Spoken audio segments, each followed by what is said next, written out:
Hey, what's going on, everybody? This is Tyrone back with Tech Life. Great article here from T-Mobile's newsroom. I'll leave a link to it in the description so you guys can check it out. So this is also another very important part to the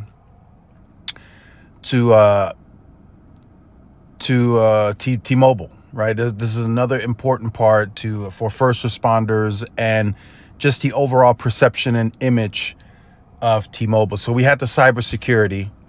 It looks like T-Mobile is more invested in that. And now it also looks like they are more invested into serving first responders. We heard them announce T priority at the Investors Day. But now we have a big hurricane and T-Mobile still has work to do. But looking at the updates and everything, if you just go back 5-6 years ago, today, I mean, they are clearly better prepared, but still a lot of work to do, right? So one thing I want to point out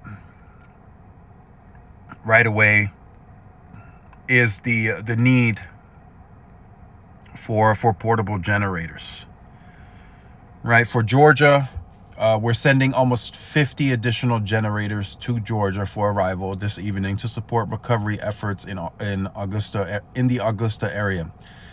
Additionally, large SAT colts are being deployed to assist first responders in the southern part of Blackshear, Georgia. So the additional generators, 50 of them, right? That sounds excessive. Now, a lot of that could just literally be just actual generators that are going to be set up in certain areas so people can charge devices, charge whatever they may need to charge, right? People use oxygen tanks, so that could be helpful, right? But I'm sure a good amount of that is also going to cell sites.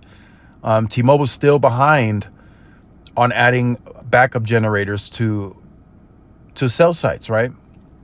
And although that's been scaling every quarter, every year, they add more and more and more and more. And I know there's areas, cities and towns that have a high percentage of sites completed with backup generators. Mine is one, for example. I have 97, 98% of sites covered with backup generators, and there's more permits in the logbook going in for more generators to be added to cell sites. So they're looking to get to 100%. There's going to be some cell sites where it's not feasible, where it doesn't fit, it doesn't work. That's understandable, but they're getting to a very high percentage by me with cell sites having backup generators. And that's quite important for my city. We don't have the natural disasters per se, like the hurricanes and tornadoes, but we have high winds. And during our windy season, we can get regularly, not just once or twice, but regularly, we can get up into the 50, 60, 70, 80 mile per hour winds. And that knocks out power quite a bit. So that helps, right? The cell sites, all of them have backup generators. And I also told myself before joining T-Mobile's FWA, I would only join T-Mobile's FWA if all the cells, or if at least the cell site that I was connected to my home had a backup generator. And that ended up being the case. So I ended up joining and I just wanted that additional redundancy and reliability, because I know the electric grid is a bit different, right? A cell site is, sometimes a mile and a half away.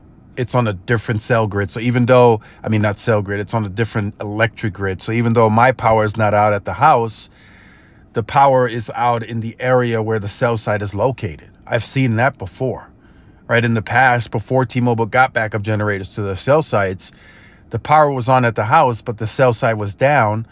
So I was wondering why T-Mobile wasn't working, called in. They were like, well, there's an electricity issue about a mile and a half away. And I was not affected at the house. So I knew, like, okay, if the power's out over here, they have issues. And then I have power at, the electricity grid is a bit different, runs a bit differently. So I knew T-Mobile needed backup generators for that reason. And then the last one that we had, right? It was the same scenario. The power went out in that area again, but this time T-Mobile stayed up and running because of the backup generator. My area was unaffected, and I was able to continue streaming and doing what I need to do. So backup generators are important for plenty different scenarios, not just this hurricane, right? And I hope everyone's okay.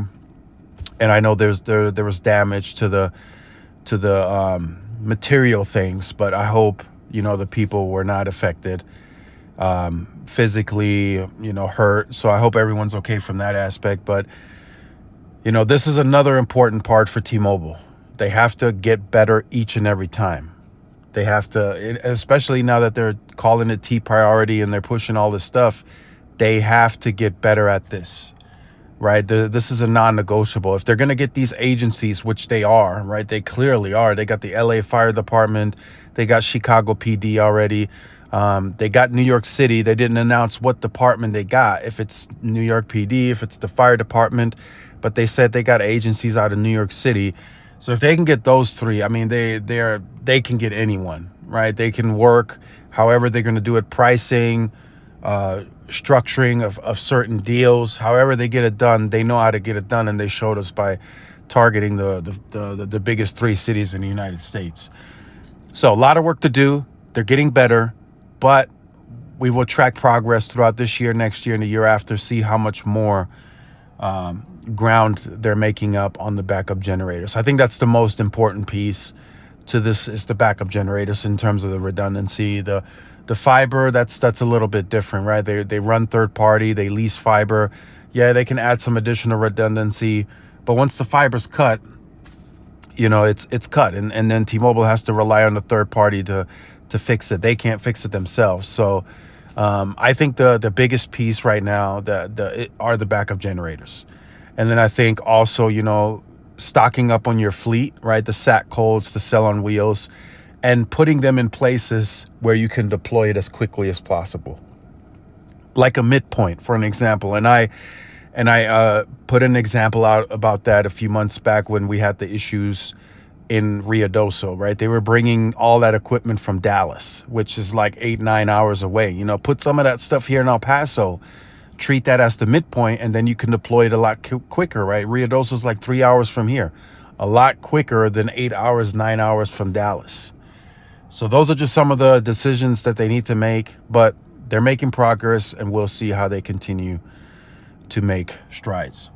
So let me know your thoughts in the comments. Like, share, subscribe if you're new. Follow my social media outlets. This is Tyrone with Tech Life. See y'all in the next one. Peace.